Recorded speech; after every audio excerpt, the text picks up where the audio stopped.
Welcome back to my channel. If you're new here, my name is Heaven and I am a Christian homemaker and homeschool mom who loves simple living and building a peaceful home that feels like a resting place.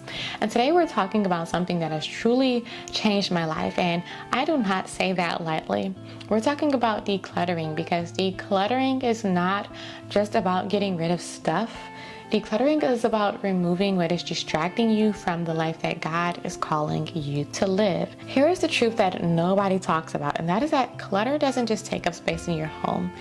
It takes up space in your mind, and it creates mental noise, visual stress, and it creates this constant feeling that you're failing, like you can never catch up. And if you are a mom, that feeling is exhausting because you already have enough to carry. You're carrying the kids, the meals, the homeschool, the routines, the laundry, the appointments, the emotional needs, and clutter adds weight. It makes your life heavier than it needs to be, and that is why decluttering is powerful, because when you remove the excess, you finally have room to breathe again. One of the biggest lies we believe is that I'll feel better once I get organized. But organization is not the first step. Decluttering is, because you cannot organize clutter. You can put it in bins, you can label it, you can stack it up so pretty and neatly, but if you have too much stuff, it's always going to come back and you're always going to need more bins, more organizing solutions. And decluttering is actually what creates lasting change. And I know, because I've been that mom who bought the baskets, bought the bins, bought the labels, but still felt overwhelmed. And it wasn't because I wasn't trying hard enough. It was because I had too much stuff and it was time for me to let go. Now I want to take a minute to go deeper, because here on this channel, I do that. We go deep. Because as a Christian woman, I believe that decluttering is so much more than just cleaning. It's stewardship, it's discipline, it's freedom. There is a verse that always convicts me in the best way, and that is, let us lay aside every weight. That is Hebrews chapter 12, verse 1. And yes, that verse is about sin, but it also applies to life. Sometimes we can carry weights that aren't sinful but are unnecessary, and clutter is one of those weights, because clutter weighs down your home, weighs down your energy, your mood, keeps you distracted, and can actually cause you to do things that you shouldn't be doing, to be angry, to pursue outlets that are not good for you. And when you declutter, you're literally laying aside that weight and you're creating space for peace, joy, space for your marriage, for your children, space for the calling that God has on your life. I always encourage people who are wanting to declutter to start with a life that you want, not the stuff that you have. When you look at the life you want versus the stuff that you have, this is going to change everything for you, because most people declutter like this: what can I get rid of? But the better question is, what kind of life do I want to live in 2026? Do you want a peaceful home? Do you want less stress? Do you want a calmer and more intentional motherhood experience? Do you want to feel more present? Then your home needs to reflect that, because if your home is full of clutter, your life will always feel chaotic. So before you declutter, I want you to picture your future self. And how does she feel? What does her home feel like? What does her day look like? Because decluttering becomes easier when you realize that you are not just getting rid of stuff. You are making room for your future and your kids' future, you and your spouse's future together. And let's be real, if you are a mom, you do not have 10 uninterrupted hours. You don't have a lot of time to waste, because your kids are only going to be small for a shorter period of time. You don't always have a quiet house. You don't have the luxury of turning decluttering into a whole aesthetic weekend. So here's the truth. Decluttering as a mom needs to be done in small pockets. I don't want you to feel like you're so busy that you just can't declutter it all. If you don't have the time, try 15 minutes here, 10 minutes there, one drawer today, and that still counts because consistency beats intensity. You don't need a huge cleaning day. You need a realistic system. And if you go to my channel page and you go to playlist and click on my decluttering playlist, I have a few different systems for you to choose from based on where you are in your decluttering journey or your current season of life. I want you to choose a realistic system. Here's a quick tip that I like to use. It's the touch it once rule. This tip is simple but life-changing. If you pick something up, do not put it again unless it has a home. Clutter builds when we keep moving things around from one place to the next. We set something on the counter, we set something on the table, we set something on the stairs. Then it becomes a pile we have to go back for it again. So when you touch something, ask yourself, where does this actually belong? Does it actually have a place? And if it's only gonna take you a minute or a second to put it there, just put it there. And if it doesn't have a place, then that's your sign that you have too much stuff and it's time to let it go. Another tip is to start with easy wins to build momentum. And momentum comes from quick wins. So don't start in the attic. Don't start in the sentimental bin. Don't start with the kids' baby clothes. Start with the obvious clutter, the easiest win. Start with expired pantry food, broken toys, old makeup, mismatched Tupperware, or junk drawers, clothes that don't fit you anymore. Because when you start to see the results, you get addicted to peace, and that's one of the best addictions to have, peace, not perfection. God wants you to have peace, but nowhere in the Bible does God tell you to pursue perfection.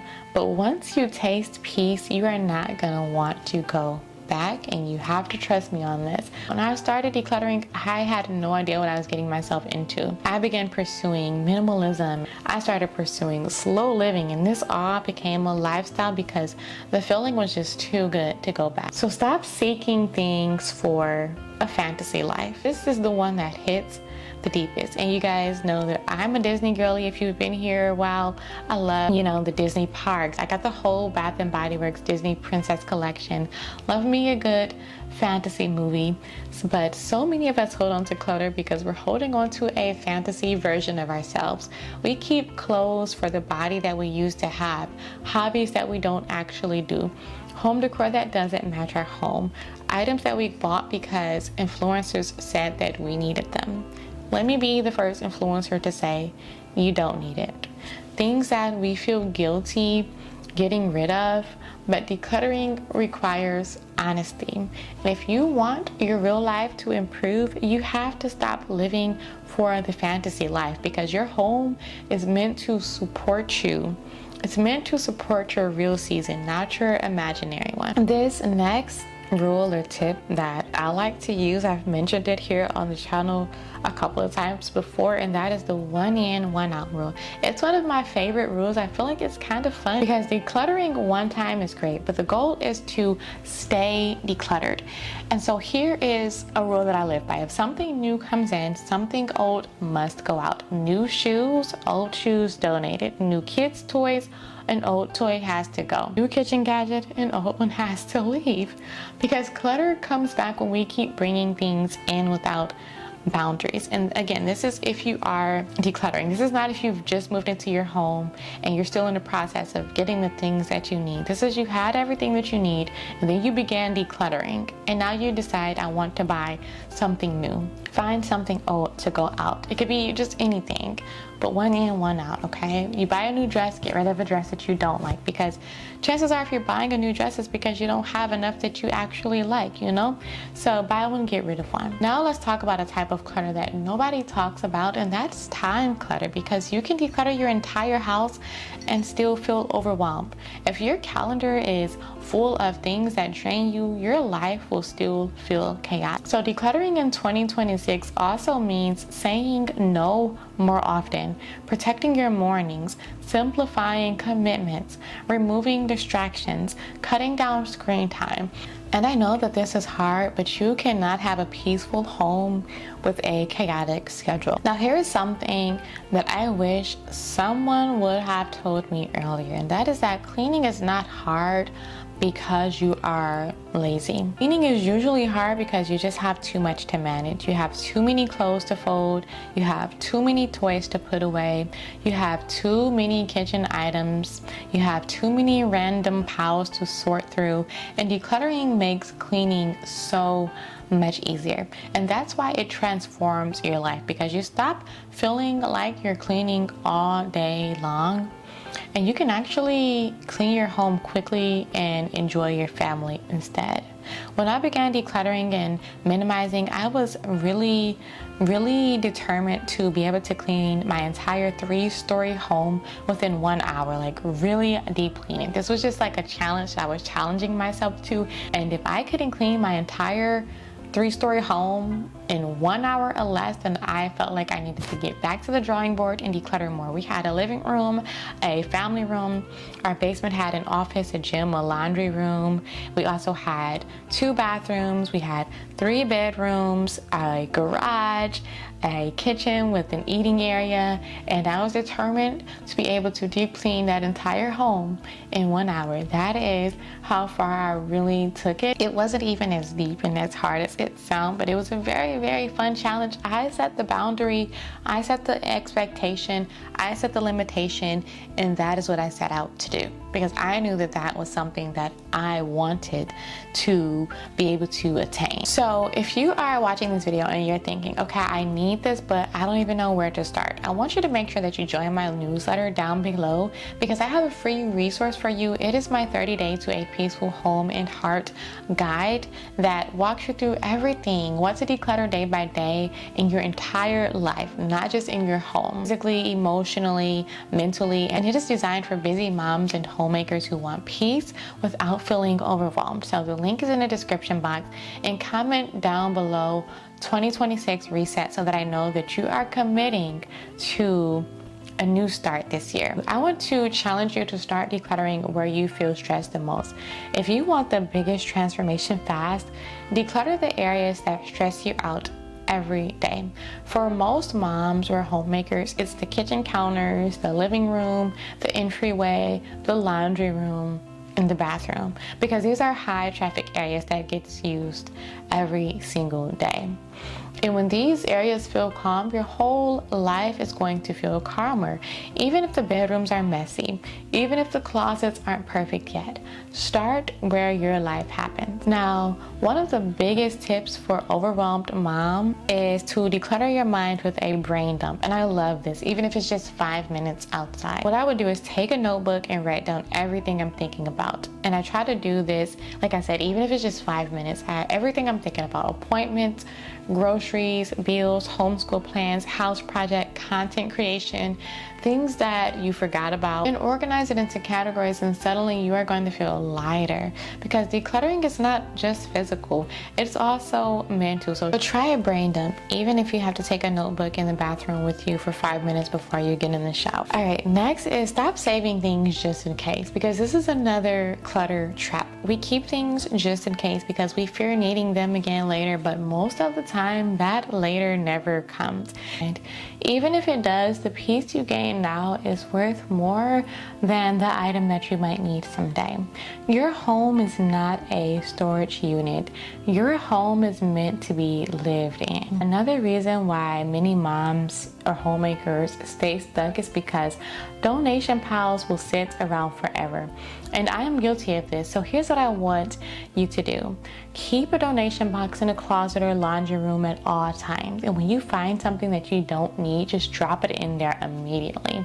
Then once it is full, it leaves the house. No thinking and no overcomplicating it, because clutter does not leave your life until it actually leaves your house. Decluttering is not a one-time event, and this is important because it's not something that you do once and never do again. It is a lifestyle, just like the dishes, just like the laundry, just like parenting, because life brings new stuff in. So if you want your life to be transformed this year, you have to decide that you are going to live with intention. Not just one weekend, but all year long and going forward. So let's talk about how decluttering can transform motherhood. If you are a mom, you yell less, you feel calmer, and you feel like you have less decision fatigue. You stop losing things constantly. You feel more confidence in your home, and you enjoy being present with your kids because your home is no longer screaming at you. Instead, it becomes a place of rest. And I truly believe that your children will feel that different. So here is what I want you to understand. Your life will not magically transform. Your life transforms when you change your habits. And decluttering is one of the fastest, most powerful habits that you can build because it impacts everything. It impacts your energy, your pace, your peace, your schedule, your marriage, your motherhood, and even your spiritual life. Because when your environment is calmer, you can hear God more clearly. You have more time to spend in devotions or reading or prayer, and you can actually think more clearly. You can actually breathe again. So I just want to encourage you today that you're not behind and you're not failing, you're not lazy, you're simply just carrying too much, and you don't have to live this way anymore because this year can be the year that your home becomes your sanctuary. This year your days will feel lighter. You will stop feeling like you're drowning, and this year you can finally step into the peaceful life that you have been praying for. So if this video has encouraged you, make sure you like it as well as subscribe if you're new here, because I post videos every single week about biblical homemaking, motherhood, slow living, and creating a peaceful home. Before you go, I want you to comment down below and let me know how you're feeling right now. Leave an emoji to let me know. Thank you so much for watching this video. I hope that you enjoyed it, and I will see you in the next one. Happy homemaking.